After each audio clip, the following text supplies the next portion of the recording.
ফৰ্মখন fill up কৰিলে নে নাই? কোনে কোনে লাখপতি বাইদেউ ফৰ্ম ফিল আপ কৰিলে? চবেই কৰিলে। সঁচাই কৰিছেতো চবেই। যোনে যোনে লাখপতি বাইদেউৰ ফৰ্ম ফিল আপ কৰিলে তেওঁলোকে ইলেকশ্যনৰ পিছতে তেওঁলোকৰ বেংক একাউণ্টত পটক কৰি 10,000 টকা সোমাই যাব। হ'ব 10,000 টকাটো সোমাই যোৱাৰ পিছত গিৰিয়েকক কোনে কোনে দি দিম? কোনে কোনে গিৰিয়েকৰ পইচাটো দি দিম? হাত ডাঙৰ।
सब ছোৱালীকে মামাই পঢ়াব। কেনেকে পঢ়াব? কেনেকে পঢ়াব? বাবা কেনেকে পঢ়াব? যেতিয়া এইবাৰ ছোৱালী মেট্ৰিক পাছ কৰিব তাইক আপোনালোকে কলেজত এডমিশ্যন দিব। ল'ৰাৰ কাৰণেও এডমিশ্যন ফ্ৰী আৰু ছোৱালীৰ কাৰণেও এডমিশ্যন ফ্ৰী, কলেজত টকা দিব নালাগে। তাৰ পিছত পিছত যিবিলাক ছোৱালী কলেজত যাব তেওঁলোকৰ বেংক একাউণ্টত মামাই 10,000 টকা সোমাই দিব আৰু 1 বছৰ নহয় ফাৰ্ষ্ট ইয়াৰতো 10,000 দিম সেকেন্ড ইয়াৰতো 10,000 দিম আকৌ যেতিয়া এই ছোৱালীজনী হায়াৰ সেকেন্ডাৰী পাছ কৰি ডিগ্ৰীত সোমাব ডিগ্ৰীত আমি 12,500 দিম সেকেন্ড ইয়াৰতো 12,500 দিম বনাইছে ৰামডিং ব্লক একদম মই ঘৰত লৈ যাওঁ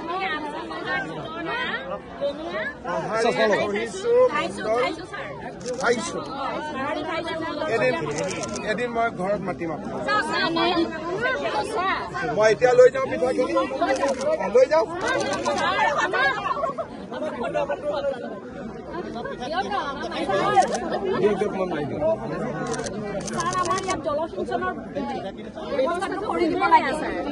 মই এটা কাম কৰিম এদিন মই জলসিঞ্চন মন্ত্ৰীক পঠাই দিম আপোনালোকে দেখুৱাই দিব য'ত ইৰিগেশ্যন স্কিম লাগে খালি পানীৰ চ'ৰ্চ আছে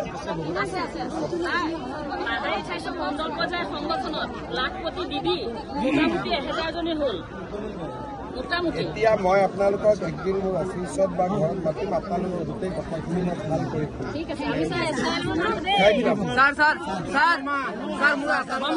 বিহু পইচা পোৱা নাই বিহু পইচা পোৱা নাই মামা 40 বছৰ বিহু পইচা মামা আমাৰ 40 বছৰ পুৰণা বিহু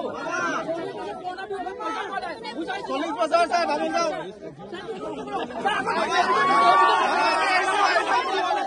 আমাৰ নাম তো লোৱা আমাৰ নাম তো পাৰ্টি পয়সা কাটি কাটি মোৰ ডকুমেন্ট আছে স্যাৰ আমাৰ এভিডেন্স আছে স্যাৰ স্যাৰ মোৰ এভিডেন্স আছে প্লিজ স্যার বহুত দুখ লাগিছে আমার মামা 40 বছর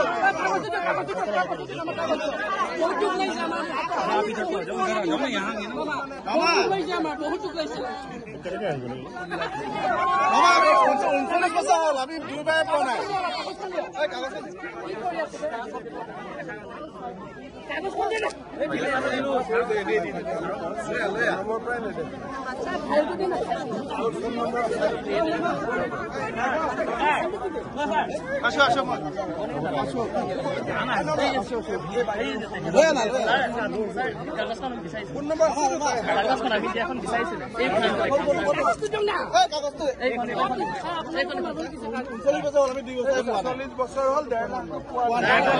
পোৱা নাই ছাৰ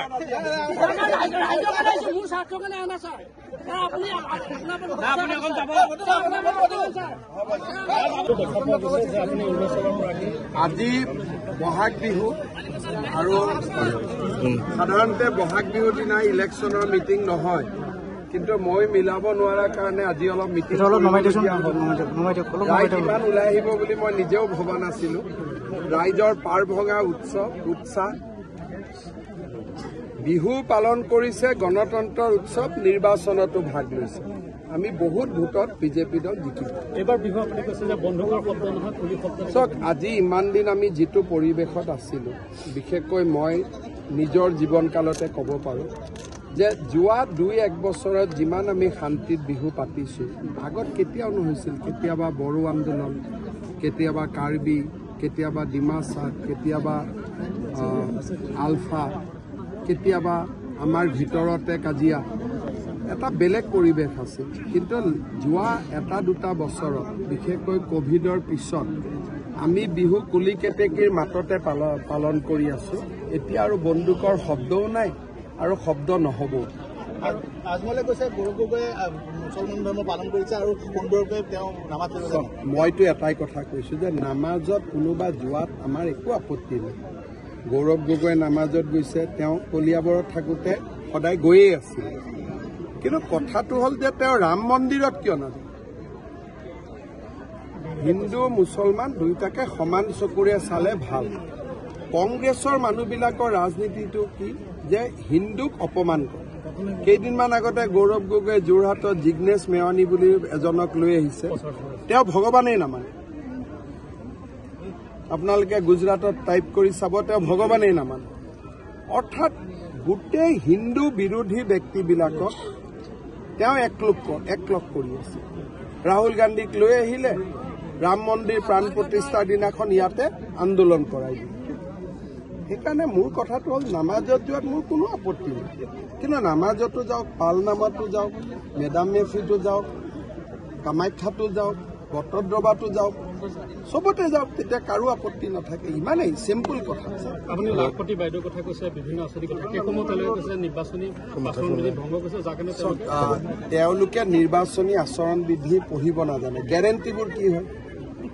তাৰমানে তেওঁলোকে কোৱাবোৰ ভাতৰ মান আৰু আমি কোৱাবোৰ কাউৰীৰ মান, সেইটোহে হ'ল।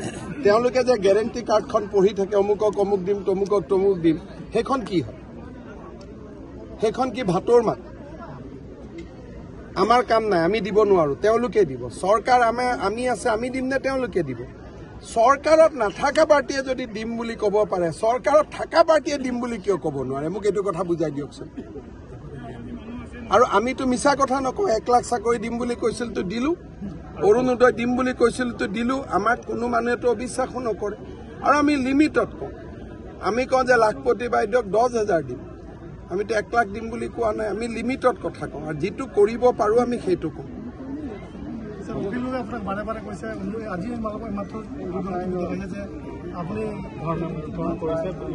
মইতো ধৰ্মীয় মেৰুকৰণ সদায় কৰোঁ, তাত নতুন কি কথা আছে? তাত একো আপত্তি নাই, কাৰণ মোৰ ধৰ্মীয় মেৰুকৰণটো কি হ'ল যে হিন্দুক অপমান কৰাটো নহ'ব। সেইটো যদি মেৰুকৰণ হয়, মই মেৰুকৰণ কৰিমেই। হিন্দুৰ অধিকাৰৰ কাৰণে মাত মাতাটো ধৰ্মীয় মেৰুকৰণ।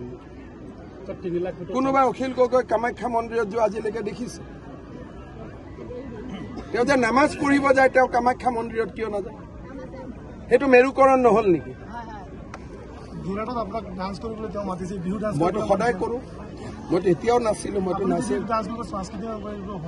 আৰে মই যে গ্ৰীনিজ ৱৰ্ল্ড ৰেকৰ্ড কৰালো, 12,000 নচোৱালো, এইটো কি হ'ল? ৱৰ্ল্ড ৰেকৰ্ড যে হ'ল, এইটো কি হ'ল? আজি 14 তাৰিখত আমি কৰিছিলো। বিহুক গোটেই বিশ্ব মানচিত্ৰত লৈ যোৱা ব্যক্তিজন কোন? নৰেন্দ্ৰ মোদী আৰু অলপ চলপ মই, অলপ চলপ আমাৰ বিহুৱতী 12,000। আমি এইটো লৈ গলো। লাচিত বৰফুকনক কোনে কৰিলে? বিশ্ব দৰবাৰত। গতিকে আমাক এইবিলাক কৈ লাভ নাই। আৰু মোক যদি গালি পাৰে, অসমীয়া মানুহে 2-এটা ভোট দিবলগীয়া কংগ্ৰেছকো নিদিয়া হ'ব, কাৰণ সকলো মানুহে জানে যে মই চিম্পলি কৰি গৈ আছো।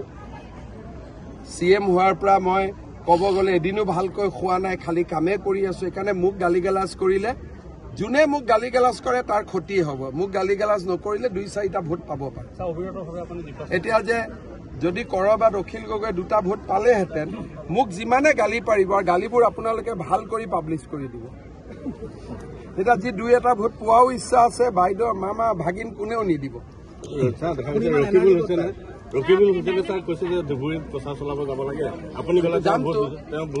মইতো যামেই, গৈ মই ক'ম যে যেনে তেনে ইয়াক জিকাই দিয়ক, গড়বিলাক বাচি থাকে।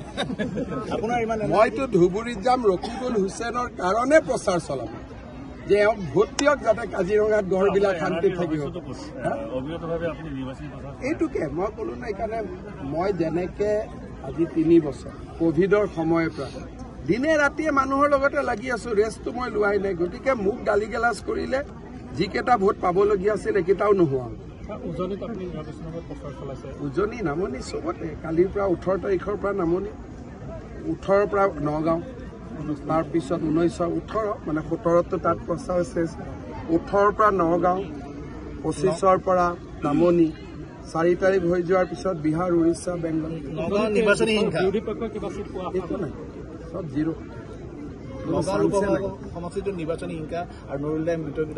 নগাঁৱততো আমিতো কাকো খেদা খেদি কৰা নাই, কিন্তু এইবাৰ মুছলমান সমাজ, ইছলাম ধৰ্মী সমাজে কংগ্ৰেছক খেদি আছে। কিয়? ইমান মিছা প্ৰচাৰ চলাইছিল যে বিজেপি আহিলে নামাজ নহ'ব, অমুক নহ'ব, তমুক নহ'ব। এতিয়াতো চব কথা ওলাই গ'ল। যেনেকে কা আন্দোলনক লৈ মিছা প্ৰচাৰ কৰি আছিল যে 2 কোটি আহিব। বিৰোধীৰ গোটেই প্ৰচাৰটোৱে মিছা আছিল। এতিয়া চাপ হৈ গৈছে। কালি মই বিনাকান্দিত আহিম, দেখিব কিমান মানুহ আহিব, ভোটো আহিব। আৰু এইবাৰ আমি বহুত ভোট পাম, আৰু আমি সঁচা কথা কৈ ভোট ল'ম। 14খনৰ ভিতৰত এখন ৰকিবুল হুছেইনক দিব চিন্তা কৰি আছো, কাৰণ গড়কেইটাক বচাব লাগিব না। 13খন হ'লেই ঠিক আছে, 14 নম্বৰখন যদি ৰকিবুলে পায় তেতিয়া কাজিৰঙাৰ গড়কেইটা একদম শান্তি হৈ যাব যে আৰু বাচিলো আৰু সেইকাৰণে যদি ভুলতে যদি ৰকিবুল জিকে যদি জিকক মোৰ কোনো আপত্তি নাই ইয়াতকৈ আৰু কি কম কওক বিজেপি হয় কংগ্ৰেছে জিকিলে জিকক বুলি কৈছো তাতকৈতো একো ক'ব নোৱাৰো হয় নহয় গড়ৰ স্বাৰ্থও ৰাখিব লাগিব